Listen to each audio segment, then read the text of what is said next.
বাবির রুমের পাশ দিয়ে যাচ্ছিলাম, হঠাৎ করে বাবি ডাক দিল। আমি তখন বাবির রুমে গিয়ে বললাম, জি বাবি বলেন। বাবি বললেন, আমার একটা ফেসবুক আইডি খুলতে হবে, তোর ভাই ফেসবুক বুঝে না, তুই কি ফেসবুক আইডি খুলতে পারিস? তখন আমি বললাম, জি বাবি পারি। বাবি আমার হাতে ফোন দিয়ে ফেসবুক আইডি খুলে দিতে বলল। আমি তার ফোন দিয়ে আইডি খুলছিলাম, হঠাৎ করে মাথার মধ্যে শয়তানি বুদ্ধি বড় করলো। তাই আমি বাবিকে বললাম, বাবি রেফারেন্স ছাড়া আইডি খোলা যাবে না। বাবি আমার মুখের দিকে তাকিয়ে বলল, রেফারেন্স আবার কি? আমি বললাম, রেফারেন্স হলো পরিচিত কারোর আইডির নাম দিতে হবে, যাতে আপনি কোনো অপকর্ম করলে আপনাকে সহজে খুঁজে পায়।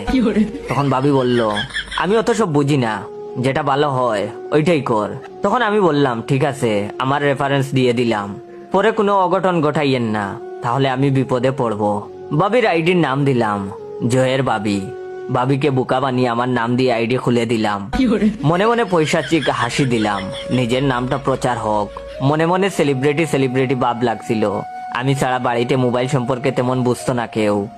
একদিন বাবা বলল ফেসবুক আইডি খুলে দিতে। বাবাকেও বাবির মতো বুঝ দিয়ে বোকা বানিয়ে আইডি খুলে দিলাম। বাবার আইডির নাম দিলাম জয়ের বাবা। বাবা তখন ফেসবুকে আমার ফানি ফানি ভিডিও দেখে আর খিলখিল করে হাসে। বাবার হাসিতে মা প্রচন্ড বিরক্ত। মা আমাকে বলল, তোর বাবাকে কি যেন খুলে দিছিস, ফেসবুক নাকি কি যেন কয়, সেগুলো আমাকেও একটা খুলে দে। মাকেও আমার নাম দিয়ে আইডি খুলে দিলাম। মায়ের আইডির নাম দিলাম জয়ের মা। বাবার মতো মাও এখন ফেসবুকে ফানি ফানি ভিডিও দেখে আর হাসে।